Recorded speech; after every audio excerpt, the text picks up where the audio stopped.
quality of life would really depend on the infrastructure development of that area.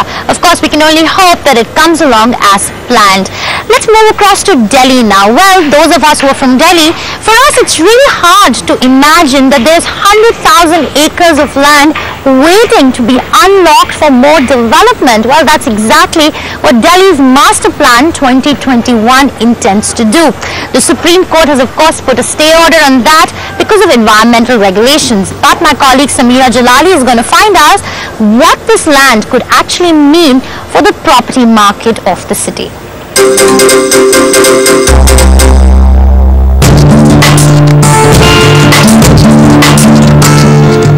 Nation's capital, New Delhi, might just have almost 100,000 acres of land to offer for residential and commercial development. Divided under 15 new zones, Delhi's new master plan aims at unlocking huge land parcels within the boundaries of Delhi, starting from the village of Rajavgarh to North Delhi. Expecting an additional population of almost 230 lakh people in 11 years, Delhi would require as many as 24 lakh units. And for that, Delhi needs to make some more space. Now what you're going to see is that, so it's say in a residential belt where a group housing complex can come up in say minimum of 25 acres. So owners of these farmlands will probably get together and combine their lands and partner with a developer and come out with a group housing complex.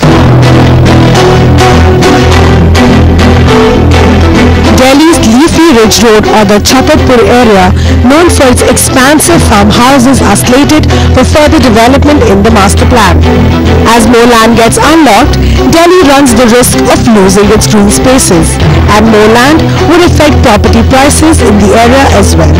While developers say land will become more expensive, experts are of the opinion that unlocking land in space-starved Delhi could actually streamline prices. Sample this: the current per square foot rate of a DD apartment in Vasant Kunj is 12,000 rupees per square foot, which can come down to 10,000 rupees per square foot after the plan comes into action. Saket, which is priced at 20,000 rupees per square foot, is estimated to come down to 16,000 rupees per square foot. Chhatarpur, that will witness the maximum supply, would see per square foot price starting at 8,000 rupees per square foot, notching up to 10,000 rupees per square foot. Delhi prices have hardly softened.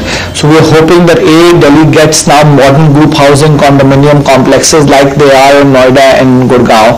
And the second part is that they become a little more affordable. India is a growing economy and the entire world is looking at India. Delhi is the capital. So there will be a lot of economic activity happening here. So you can look at Delhi, already commercial space is I think in one of the top cities, expensive. So you can in the coming years you can look at it, it's going further expensive. But for now this ambitious plan is in a limbo. The Supreme Court has put a stay on this plan due to objections raised by environmentalists and resident groups. So developers have no choice but to be in a wait and watch mode until the controversy surrounding this plan clears up and the Delhi Development Authority or the DDA drafts the final guidelines.